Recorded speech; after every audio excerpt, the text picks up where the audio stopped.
ಅಣುರಪ್ಯುಪಹಂತಿ ವಿಗ್ರಹಃ ಪ್ರಭವಂತಃ ಪ್ರಕೃತಿ ಪ್ರಕೋಪಜಃ ಅಖಿಲಂ ಹಿ ಹಿನಸ್ತಿ ಭೋದರಂ ತರುಶಾಖಾಂತ ನಿಘರ್ಷಣೋ ಜೋ ನಲಃ. ಶ್ರೀ ಗುರುಭ್ಯೋ ನಮಃ. ಇಂದಿನ ವಿಷಯ ದ್ವೇಷ. ಮೇಲಿನ ಶ್ಲೋಕವನ್ನ ಭಾರವಿ ಎಂಬ ಮಹಾಕವಿಯು ತನ್ನ ಕಾವ್ಯದಲ್ಲಿ ಉಲ್ಲೇಖಿಸ್ತಾನೆ. ದ್ವೇಷ ಎಂಬುದು ನಮ್ಮ ಮನಸ್ಸಿನಲ್ಲಿ ಬಿತ್ತಿದಂತಹ ವಿಷದ ಬೀಜ. ನಾವು ಗಂಡು ಬೇರುಂಡದ ಕಥೆಯನ್ನ ಕೇಳಿರ್ತೇವೆ, ಆದ್ರೂ ಕೂಡ ಇನ್ನೊಮ್ಮೆ ಇಂದು ಅದರ ಮನನವನ್ನ ಮಾಡೋಣ. ಬಹಳ ಕಾಲದ ಹಿಂದೆ ಒಂದು ಪಕ್ಷಿ ಇತ್ತು. ಅದರ ಹೆಸರು ಗಂಡು ಬೇರುಂಡ ಎಂದು. ಒಂದೇ ದೇಹ, ಎರಡು ತಲೆ, ಈ ರೀತಿಯಾದಂತ ವಿಶೇಷವಾದಂತ ಆಕಾರವನ್ನ ಉಳ್ಳಂತಹದ್ದು ಗಂಡ ಬೇರುಂಡ.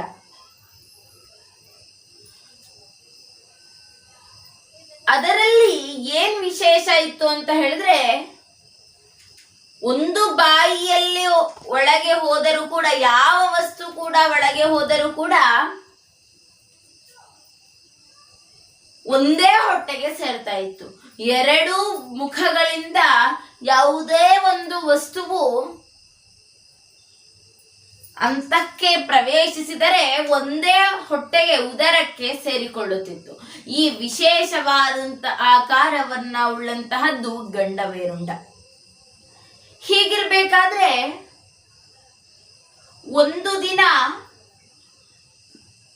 ಬಲಮುಖವಾಗಿರುವಂತಹ ಕತ್ತಿಗೆ ಒಂದು ಹಣ್ಣು ಸಿಗತ್ತೆ.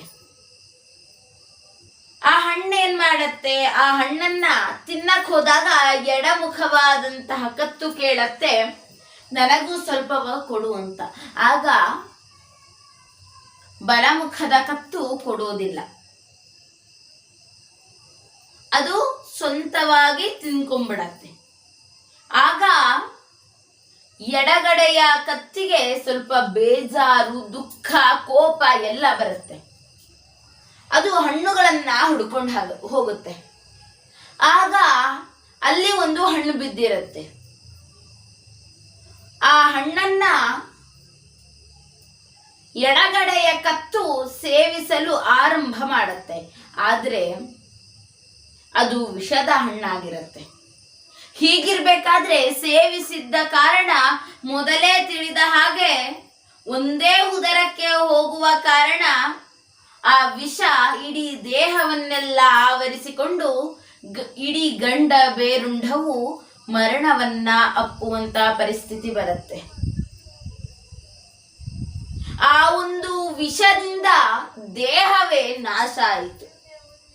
ಹಾಗೆಯೇ ನಮ್ಮ ಮನಸ್ಸಿನಲ್ಲಿ ಬಿತ್ತಿದಂತಹ ವಿಷ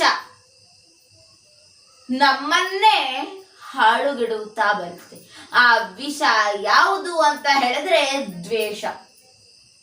ಹೇಗೆ ಗಂಡು ಬೇರುಂಡದ ಪ್ರಾಣವನ್ನ ವಿಷವು ತೆಗೀತೋ, ಹಾಗೆ ನಮ್ಮ ಒಂದು ಹೆಸರನ್ನಾಗಿರಬಹುದು, ನಮ್ಮ ಈ ದೇಹವನ್ನಾಗಿರಬಹುದು, ನಾವು ನೆಟ್ಟಿರುವಂತಹ ದ್ವೇಷ ಎಂಬ ವಿಷ ಬೀಜವು ನಮ್ಮನ್ನೇ ಹಾಳು ಮಾಡುತ್ತೆ. ಯಾಕೆ ಅಂತ ಹೇಳಿದ್ರೆ, ಹಲವು ಉದಾಹರಣೆಗಳನ್ನ ನಾವು ಪಡ್ಕೋಬಹುದು. ಕಿಶೋರ್ ಅವರು ಹೇಳಿರೋ ಹಾಗೆ, ಹೃದಯ ಎಂಬ ಭೂಮಿಯಲ್ಲಿ ಫಲವತ್ತಾದಂತಹ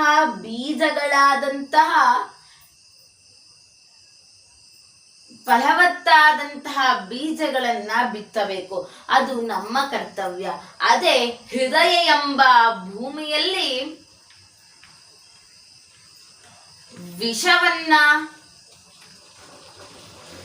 ವಿಷವೆಂಬ ದ್ವೇಷವನ್ನಾಗಲಿ ಅಥವಾ ಪ್ರೀತಿಯನ್ನಾಗಲಿ ಕರುಣೆಯನ್ನಾಗಲಿ ಬೀಜದ ರೂಪದಲ್ಲಿ ಬಿತ್ತಿದರೆ ಅದಕ್ಕೆ ತಕ್ಕಂತೆ ಫಲಗಳು ದೊರೆಯುತ್ತವೆ. ಯಾಕೆ ಅಂತ ಹೇಳಿದ್ರೆ, ಮೊದಲೇ ತಿಳಿದಿರುವ ಹಾಗೆ ಬಸವಣ್ಣನವರು ಹೇಳಿರುವ ಹಾಗೆ, ಬೇವಿನ ಬೀಜವ ಬಿತ್ತಿ ಬೆಲ್ಲದ ಕಟ್ಟೆಯ ಕಟ್ಟಿ, ಬೇವಿನ ಬೀಜವ ಬಿತ್ತಿ ಬೆಲ್ಲದ ಕಟ್ಟೆಯ ಕಟ್ಟಿ, ಆಕಳ ಹಾಲೆರೆದು ಜೇನುತುಪ್ಪ ಹೊಯ್ದೋಡೆ, ಆಕಳ ಹಾಲೆರೆದು ಜೇನುತುಪ್ಪ ಹೊಯ್ದೋಡೆ, ಕಹಿಯಾಗಬಲ್ಲದು ಸಿಹಿಯಾಹುದಯ್ಯ, ಕೂಡಲ ಸಂಗಮ ದೇವ ಕೇಳಯ್ಯ, ಕೂಡಲ ಸಂಗಮ ದೇವ ಕೇಳಯ್ಯ. ಹಾಗೆ ಕಬೀರರು ಕೂಡ ಹೇಳಿದ್ದಾರೆ. ಈ ಕಬೀರ ದೋಹೆಯನ್ನ ನಾವು ಮೊದಲೇ ಕೇಳಿದ್ದೇವೆ. ಮಾಡುವುದೆಲ್ಲವ ಮಾಡಿದ ಮೇಲೆ ಚಿಂತಿಸಿ ಫಲವೇನು, ಬೇವಿನ ಮರವನ್ನು ಬೆಳೆಸಿದ ನಿನಗೆ ಮಾವು ದೊರಕುವುದೇ ಕಬೀರ, ಮಾವು ದೊರಕುವುದೇ ಎಂದು. ಹಾಗೆ ಹೇಗೆ ಭೂಮಿಯ ಮೇಲೆ ಯಾವ ರೀತಿಯಾದಂತಹ ಬೀಜವನ್ನ ಬಿತ್ತುತ್ತೇವೆಯೋ ಅದೇ ರೀತಿಯಾದಂತಹ ಫಲಗಳನ್ನ ಭೂದೇವಿಯು ಕೊಡುತ್ತಾಳೆಯೋ, ಹಾಗೆಯೇ ನಮ್ಮ ಮನಸ್ಸಿನಲ್ಲಿ ಬಿತ್ತಿದಂತಹ ಬೀಜ ಎಷ್ಟು ಫಲವತ್ತಾಗಿದೆ ಎಂಬ ನಿರ್ಧಾರದ ಮೇಲೆ ನಮ್ಮ ಬೆಳವಣಿಗೆ ಹೆಚ್ಚಾಗಿ ಆಗತ್ತೆ.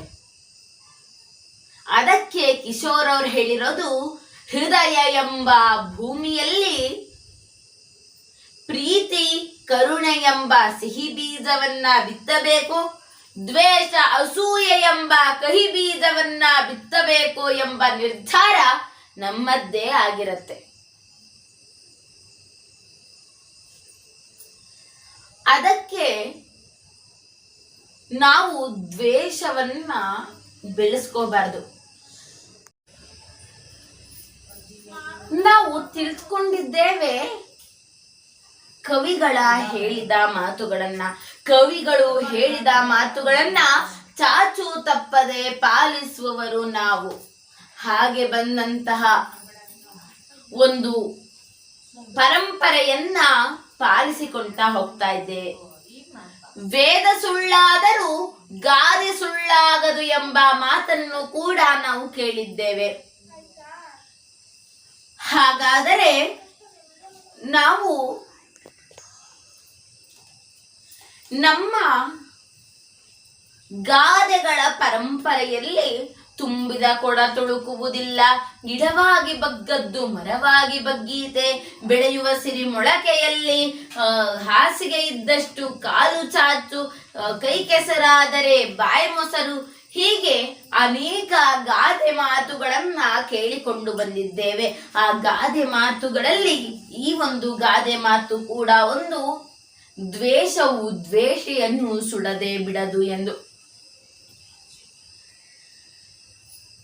ದ್ವೇಷವನ್ನ ಯಾರು ಹೆಚ್ಚಿಸ್ಕೋತಾರೋ ಅವರನ್ನ ದ್ವೇಷವೇ ಸುಟ್ಟು ಹಾಕತ್ತೆ.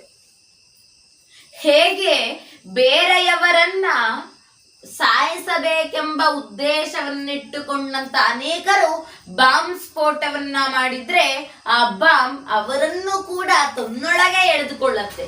ಹಾಗೆ ದ್ವೇಷ ಎಂಬುದು ಕೂಡ ಬಾಂಬ್ ರೀತಿಯಾಗಿ ನಮ್ಮನ್ನು, ಅಂದ್ರೆ ಯಾರು ದ್ವೇಷವನ್ನ ಮಾಡ್ತಾರಲ್ವಾ ಅವರನ್ನು ಕೂಡ ತನ್ನೊಳಗೆ ಎಳೆದುಕೊಂಡು ಬಿಡುತ್ತೆ. ಅಂತಹ ಶಕ್ತಿ ದ್ವೇಷದ್ದು. ಯಾಕೆ ಅಂತ ಹೇಳಿದ್ರೆ ದ್ವೇಷಕ್ಕೆ ಭೇದ ಭಾವ ಇಲ್ಲ.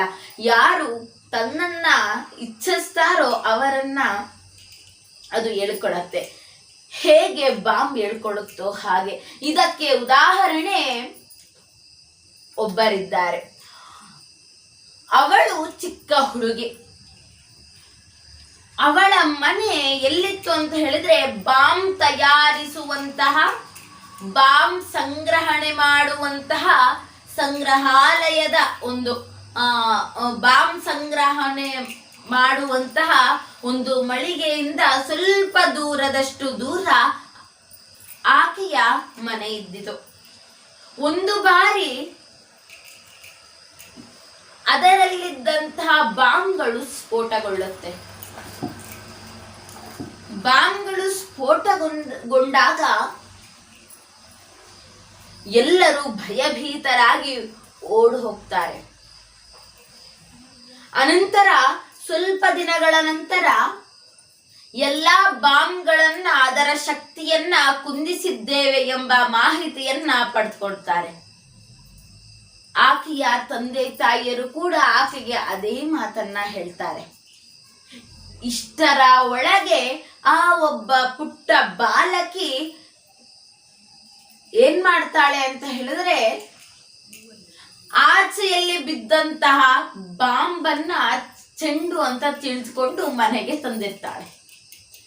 ತಂದೆ ತಾಯಿ ಹೇಳಿದ ಮಾತು ನೆನಪಿಗೆ ಬರುತ್ತೆ.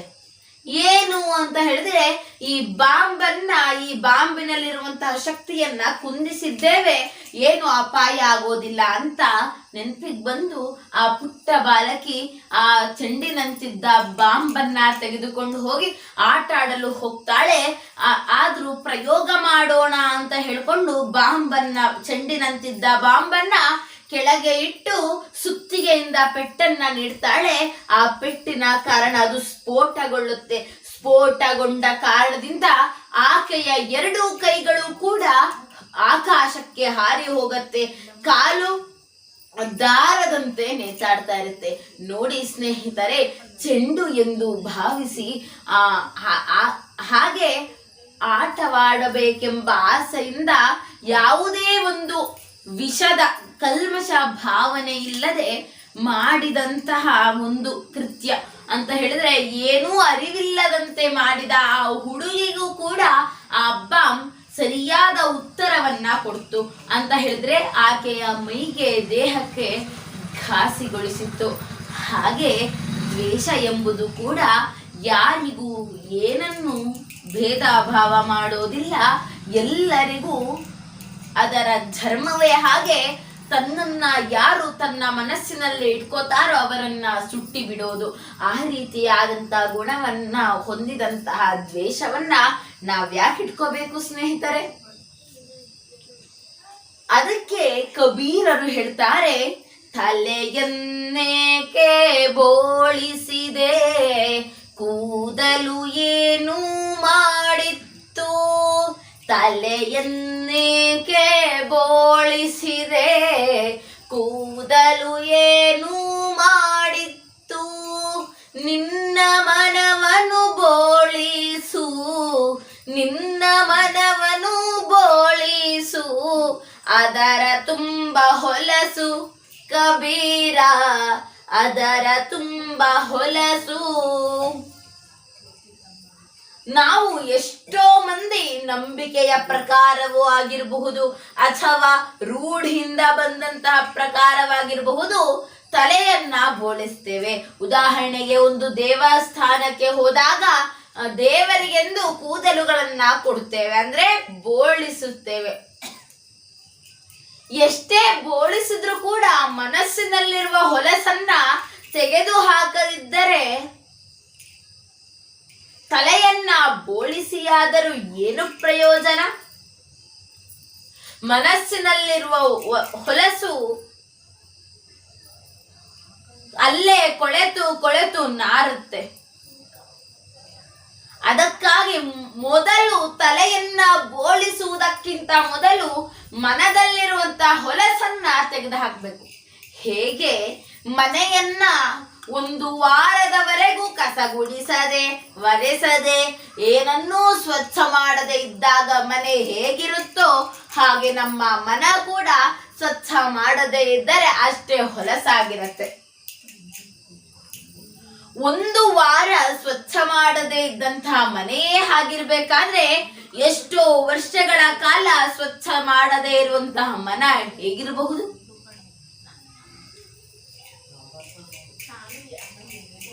ಕವಿಗಳು ಹೇಳ್ತಾರೆ, ಮನೆಯೇ ಮಂತ್ರಾಲಯ ಮನಸ್ಸೇ ದೇವಾಲಯ ಎಂದು. ಮನೆಯೇ ಮಂತ್ರಾಲಯ ಮನಸ್ಸೇ ದೇವಾಲಯ ಎಂದು ಕವಿಗಳು ಹೇಳ್ತಾರೆ. ಮಂತ್ರಾಲಯ ಅಂತ ಹೇಳಿದ್ರೆ ದೇಗುಲ. ನಮ್ಮ ಮನೆಯೇ ದೇಗುಲದಂತಿದ್ದರೆ ಮನಸ್ಸು ದೇವಾಲಯದಂತಿರುತ್ತೆ, ಗರ್ಭಗುಡಿಯಂತಿರುತ್ತೆ. ಆ ಮನಸ್ಸನ್ನ ದೇವಾಲಯಕ್ಕೆ ಹೋಲಿಸುವುದಾದರೆ ದೇವಾಲಯದಲ್ಲಿ ಎಷ್ಟು ಶುದ್ಧತೆ ಇರುತ್ತೆ, ಅಷ್ಟು ಶುದ್ಧತೆ ನಮ್ಮ ಮನಸ್ಸಿನಲ್ಲಿದೆಯಾ? ಅಥವಾ ಯಾವ ಯಾವ ವಿಷವನ್ನ ಬಿತ್ತಿದ್ದೇವೋ, ವಿಷದ ಬೀಜವನ್ನ ಬಿತ್ತಿದ್ದೇವೋ ತಿಳಿಯದು. ತಿಳಿದಿದ್ದರೂ ಸರಿಪಡಿಸಿಕೊಳ್ಳುವ ಬಗೆ ಕೂಡ ತಿಳಿಯದು. ಅದನ್ನ ನಾವು ಕಂಡು ಹಿಡಿದುಕೊಳ್ತಾ ನಮ್ಮಲ್ಲಿರುವಂತಹ ವಿಷದ ಬೀಜವನ್ನ ದೂರ ಮಾಡಲು ನಾವು ಪ್ರಯತ್ನ ಮಾಡಬೇಕು. ಹೀಗಿರ್ಬೇಕಾದ್ರೆ ಮಹಾಭಾರತದ ಒಂದು ತುಣುಕನ್ನ ನಾವು ನೋಡೋಣ. ನಮಗೆಲ್ಲರಿಗೂ ಗೊತ್ತು, ದುರ್ಯೋಧನನಿಗೆ ಪಾಂಡವರ ಏಳಿಗೆಯನ್ನ ಕಂಡರೆ ಅಸೂಹೆ, ಪಾಂಡವರನ್ನ ಕಂಡರೆ ದ್ವೇಷ. ಹೀಗಿರ್ಬೇಕಾದ್ರೆ ಅದರಿಂದಲೇ ಕುರುಕ್ಷೇತ್ರವು ಕೂಡ ಆರಂಭವಾಯಿತು.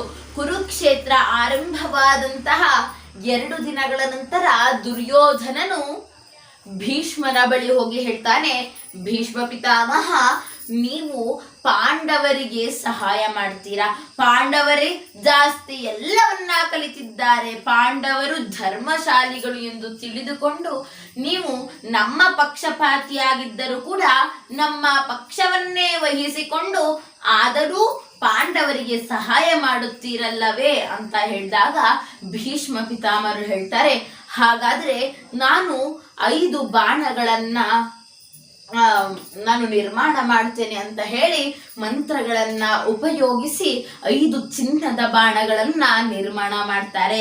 ಆಗ ಭೀಷ್ಮ ಪಿತಾಮಹರು 5 ಚಿನ್ನದ ಬಾಣಗಳನ್ನ ದುರ್ಯೋಧನನಿಗೆ ತೋರಿಸಿ, ಈ 5 ಚಿನ್ನದ ಬಾಣಗಳಿಂದ ನಾಳೆ ಪಂಚ ಪಾಂಡವರ ಸಂಹಾರವನ್ನ ಮಾಡ್ತೇನೆ ಅಂತ ದುರ್ಯೋಧನನಿಗೆ ಮಾತನ್ನ ಕೊಡ್ತಾರೆ. ಆದರೆ ದುರ್ಯೋಧನನಲ್ಲಿ ಪೂರ್ಣ ದ್ವೇಷವೇ ತುಂಬಿತ್ತು. ಆ ದ್ವೇಷದ ಒಂದು ದ್ವೇಷ ಎಂಬ ಪರದೆ ಭೀಷ್ಮ ಪಿತಾಮಹರು ಹೇಳುತ್ತಿದ್ದಂತಹ ನಿಜವನ್ನ ಸುಳ್ಳೆಂದು ಭ್ರಮಿಸಿ ದುರ್ಯೋಧನನು ಹೇಳ್ತಾನೆ, ಇಲ್ಲ, ನೀವು ಪಾಂಡವರಿಗೆ ಅದನ್ನ ಕೊಟ್ಟು ಬಿಡ್ತೀರಾ ಅಥವಾ ಪಾಂಡವರಿಗೆ ಗುಟ್ಟನ್ನ ಹೇಳ್ತೀರಾ, ನಾನು ಇದನ್ನ ನಂಬೋದಿಲ್ಲ ಅಂತ. ಆಗ ಭೀಷ್ಮ ಪಿತಾಮಹರು ದುರ್ಯೋಧನನಿಗೆ ಆ 5 ಬಾಣಗಳನ್ನ ನೀಡಿ, ಈ ಬಾಣಗಳನ್ನ ಸುರಕ್ಷಿತವಾಗಿಟ್ಟುಕೋ ಅಂತ ಹೇಳ್ತಾರೆ. ಇದು ಒಂದು ಭಾಗವಾದರೆ, ಕುರುಕ್ಷೇತ್ರ ಆರಂಭವಾಗುವುದಕ್ಕಿಂತ 2 ದಿನಗಳ ಹಿಂದೆ ಪಾಂಡವರು ಒಂದು ಕಾಡಿನಲ್ಲಿ ವಾಸಿಸ್ತಾ ಇರ್ತಾರೆ. ಅದರ ಪಕ್ಕದಲ್ಲಿಯೇ ಕೌರವರು ಕೂಡ ವಾಸಿಸ್ತಾ ಇರ್ತಾರೆ. ಒಂದು ದಿನ ದುರ್ಯೋಧನನು ಹೊಳೆಯಲ್ಲಿ ಸ್ನಾನ ಮಾಡಲು ಹೋದಾಗ ಅಲ್ಲಿ ಗಂಧರ್ವಾದಿಗಳು ಕೂಡ ಸ್ನಾನ ಮಾಡಲು ಬಂದಿರ್ತಾರೆ. ಈ ನಡುವೆ ಗಂಧರ್ವಾದಿಗಳಿಗೂ ಕೂಡ ದುರ್ಯೋಧನನಿಗೂ ಕೂಡ ಯುದ್ಧ ಆರಂಭ ಆಗತ್ತೆ.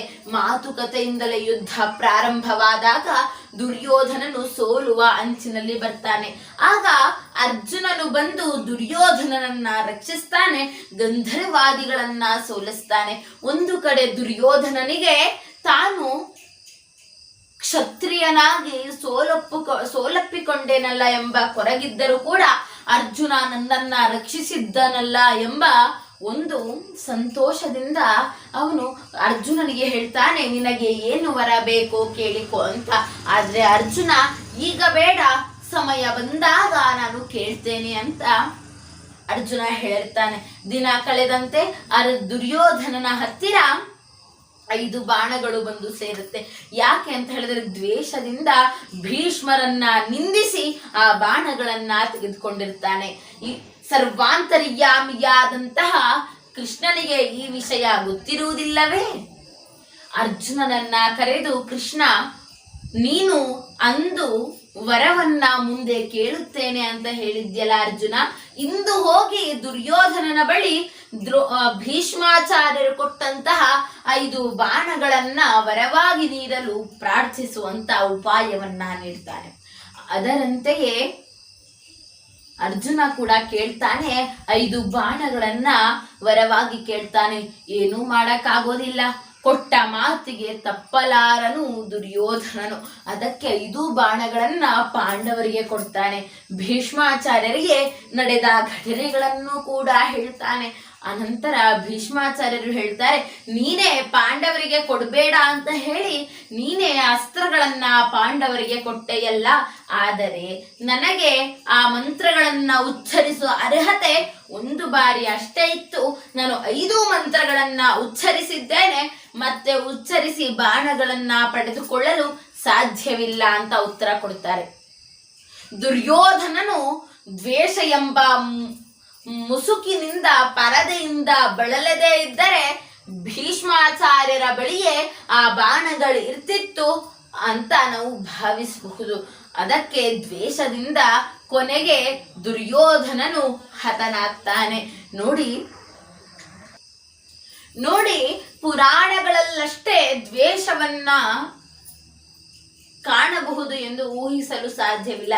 ಯಾಕಂದ್ರೆ ಮೊದಲೇ ನಾವೆಲ್ಲ ತಿಳಿದುಕೊಂಡಿದ್ದೇವೆ, ಯದಿ ಹಾಸ್ತಿ ತದನ್ಯತ್ರ ಎನ್ನೇ ಹಾಸ್ತಿ ನತತ್ಕ್ವಚಿತ ಎಂಬ ಮಾತನ್ನ.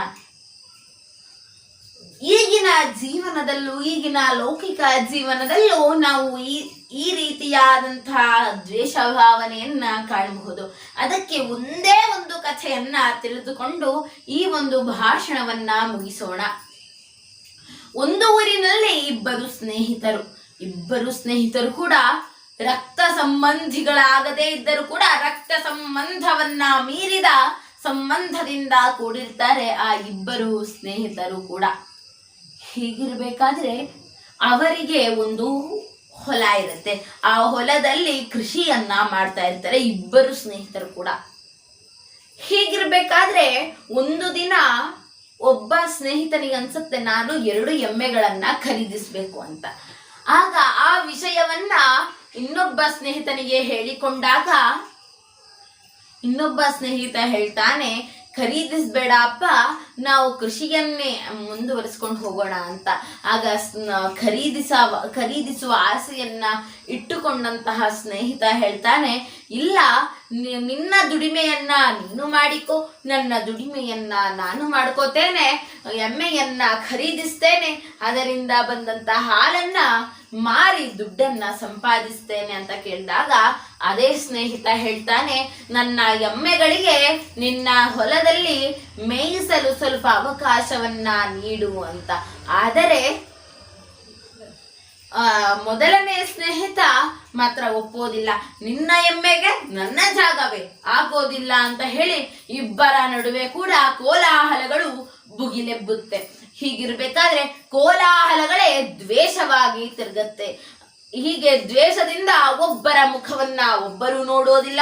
ರಕ್ತ ಸಂಬಂಧಗಳನ್ನ ಮೀರಿದ ಬಂಧದಂತಿದ್ದಂತಹ ಇಬ್ಬರ ಸಂಬಂಧವು ತಕ್ಷಣವೇ ಒಡೆದು ಹೋಗತ್ತೆ. ಇದನ್ನ ದೂರದಲ್ಲಿದ್ದಂತಹ ಒಬ್ಬ ಭಿಕ್ಷುಕ ನೋಡ್ತಾನೆ. ಒಬ್ಬ ಭಿಕ್ಷುಕ ನೋಡಿ ಅವರಿಬ್ಬರನ್ನ ಕರೆದು ಏನಾಯ್ತಪ್ಪ ಅಂತ ಕೇಳಿದಾಗ ಆ ಇಬ್ಬರು ಕೂಡ ಹೇಳ್ತಾರೆ,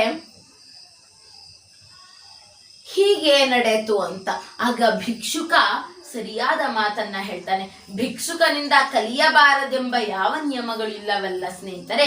ಅದಕ್ಕೆ ಭಿಕ್ಷುಕ ಕೂಡ ಹೇಳ್ತಾನೆ, ನೋಡಿ, ನೀವು ಇನ್ನು ಹೊಲವನ್ನ ತೆಗೆದುಕೊಂಡಿದ್ದೀರಾ ಅಷ್ಟೇ, ಅಂದ್ರೆ ಕೃಷಿಯೂ ಮಾಡಿದ್ದೀರಾ, ಇನ್ನು ಎಮ್ಮೆಯನ್ನು ಕೂಡ ಖರೀದಿಸಿಲ್ಲ. ಆ ಎಮ್ಮೆ ಖರೀದಿ ಮಾಡದೇ ಇರುವಂತಹ ಎಮ್ಮೆಯ ಬಗ್ಗೆ ಇಷ್ಟೊಂದು ಚರ್ಚೆ ನಡೆದು ಕೋಲಾಹಲವನ್ನ ಮಾಡಿ ದ್ವೇಷವನ್ನ ಹುಟ್ಟಿಸಿಕೊಂಡಿದ್ದೀರಲ್ಲ, ನಿಮ್ಮಷ್ಟು ಮೂರ್ಖರು ಇನ್ಯಾರು ಇಲ್ಲ ಅಂತ ಹೇಳ್ತಾರೆ. ಹೌದಲ್ಲವ ಸ್ನೇಹಿತರೆ? ಮುಂದೆ ಮುಂದೆ ಯೋಚಿಸಿಕೊಂಡು ನಾವು ಇಂದಿನ ಸುಖವನ್ನ ನಾಶ ಮಾಡ್ಕೋತಾ ಇದ್ದೇವೆ. ಮುಂದಿನ ಒಂದು ಭವಿಷ್ಯವನ್ನ ಯೋಚಿಸಿಕೊಂಡು ನಾವು ಸ್ನೇಹಿತತನವನ್ನ, ಬಂಧುತ್ವವನ್ನ ನಾಶ ಮಾಡ್ತಾ ಇದ್ದೇವೆ. ದ್ವೇಷ ಎಂಬ ವಿಷ ಬೀಜವನ್ನ ನಮ್ಮೊಳಗೆ ನಾವೇ ಬಿತ್ತುಕೊಳ್ತಾ ಇದ್ದೇವೆ. ಕವಿಗಳು ಹೇಳ್ತಾರೆ, ಇಂದು ಇಂದಿಗೆ, ನಾಳೆ ನಾಳೆಗೆ, ನೆನ್ನೆ ನೆನ್ನೆಗೆ, ನಾಳೆ ನಾಳೆಗೆ, ಇಂದು ನಮಗೆ ಚಿಂತೆ ಏತಕ್ಕೆ ಅಂತ ಕವಿಗಳು ಹೇಳ್ತಾರೆ. ಹೌದಲ್ಲವಾ ಸ್ನೇಹಿತರೆ? ದ್ವೇಷವನ್ನ ಮಾಡಿ ಗಳಿಸುವುದಾದರೂ ಏನಿದೆ? ಪ್ರೀತಿಯನ್ನ ಕೊಟ್ಟು ಗಳಿಸುವುದಾದರೂ ಪ್ರೀತಿಯನ್ನ ಗಳಿಸಬಹುದು, ಅಥವಾ ಸಹಾಯವನ್ನ ಮಾಡಬಹುದು. ಆದರೆ ದ್ವೇಷದಿಂದ ಗಳಿಸುವುದಾದರೂ ಕಿಂಚಿತ್ತೂ ಕೂಡ ಇಲ್ಲ ಅಂತ ಅಭಿಪ್ರಾಯವನ್ನ ಹೇಳಬಹುದು. ಇನ್ನು ಚೆನ್ನಾಗಿ ಓದುತ್ತಾಳೆ ಎಂಬ ಭಾವನೆಯಿಂದ ಅವಳ ಬಗ್ಗೆ ದ್ವೇಷವನ್ನ ಸಾಧಿಸುವ ಒಂದು ಮಹತ್ ಕಾರ್ಯ ಏನಿದೆ? ಅದರ ಬದಲು ಅದೇ ಒಂದು ಛಲವನ್ನ ಇಟ್ಟುಕೊಂಡು ತಾನು ಓದಿದರೆ ತಾನು ಮೇಲೆ ಬರುವುದಿಲ್ಲವೇ? ದ್ವೇಷವು ಯಾರು ದ್ವೇಷವನ್ನ ಮಾಡ್ತಾರಲ್ವಾ ಅವರನ್ನೇ ಕುಂದಿಸುತ್ತಾ ಬರುತ್ತೆ. ತಿಳಿದುಕೊಳ್ಳಿ ಸ್ನೇಹಿತರೆ, ನಮ್ಮ ಕಾಲಿಗೆ ನಾವೇ ಕಲ್ಲನ್ನ ಹಾಕಿಕೊಳ್ಳುವ ಬದಲು ನಮ್ಮ ದಾರಿಯನ್ನ ಸುಗಮವಾಗಿಸಿಕೊಂಡು ಹೋಗ್ಬೇಕು. ಯಾರು ನಾವು ದ್ವೇಷವನ್ನ ಮಾಡ್ತೇವೋ ಅವರು ಬೆಳೀತಾ ಹೋಗ್ತಾರೆ, ನಾವು ಕುಂದುತ್ತಾ ಬರ್ತೇವೆ. ಅದಕ್ಕೆ ನಮ್ಮ ಮನಸ್ಸಿನಲ್ಲಿ ನಾವು ಯೋಚನೆಯನ್ನ ಮಾಡಬೇಕು. ದ್ವೇಷ ಎಂಬ ವಿಷ ಬೀಜವನ್ನ ಬಿತ್ತಬೇಕಾ? ಎಲ್ಲವನ್ನ ಬಿಟ್ಟು ಪ್ರೀತಿ, ಮಮತೆ, ಕರುಣೆಯಿಂದ ಎಲ್ಲರನ್ನ ಕಂಡು ನಾವು ಎತ್ತರದ ಸ್ಥಾನಕ್ಕೆ ಹೋಗ್ಬೇಕಾ ಎಂಬ ಯೋಚನೆಯನ್ನ ಮಾಡಬೇಕು. ನಾವು ಕೂಡ ಹಿಂದೆ ಯೋಚಿಸೋಣ. ಯಾರ ಬಗ್ಗೆ ಯಾರ ಕುರಿತು ದ್ವೇಷವನ್ನ ನಾವು ಇಟ್ಟುಕೊಂಡಿದ್ದೇವೋ ಹಿಂದೆ ತೊಲಗಿಸೋಣ. ಅದನ್ನ ಬಿಟ್ಟು ದ್ವೇಷಿಗಳನ್ನ, ಅಂದ್ರೆ ದ್ವೇಷ ಮಾಡಿದವರನ್ನ ಪುನಃ ಮಾತನಾಡಿಸೋಣ, ಅಥವಾ ಅವರೊಂದಿಗೆ ಸಂಬಂಧವನ್ನ ಬೆಳೆಸೋಣ. ನಾವೇ ಯೋಚಿಸೋಣ, ದ್ವೇಷವನ್ನ ಬಿಡಬೇಕಾ, ಇನ್ನು ಇಡ್ಕೋಬೇಕಾ? ವಿಷ ಬೀಜವನ್ನ ನಮ್ಮಲ್ಲೇ ಬಿತ್ತುಕೊಂಡು ನಾವೇ ಕೊರಗಬೇಕಾ, ಅಥವಾ ಅದನ್ನ ಬಿಟ್ಟು ಇರುವಷ್ಟು ಕಾಲ ಇರುವಂತೆ ತೊರೆದು ಸಾವಿರ ಚಿಂತೆ ಎಂಬ ಹಾಡಿನಂತೆ ನಾವು ಇರ್ಬೇಕಾ? ಸಂತೋಷದಿಂದ ಇರುವಷ್ಟು ದಿನಗಳ ಕಾಲ ಸಂತೋಷವಾಗಿ ಇರ್ಬೇಕಾ?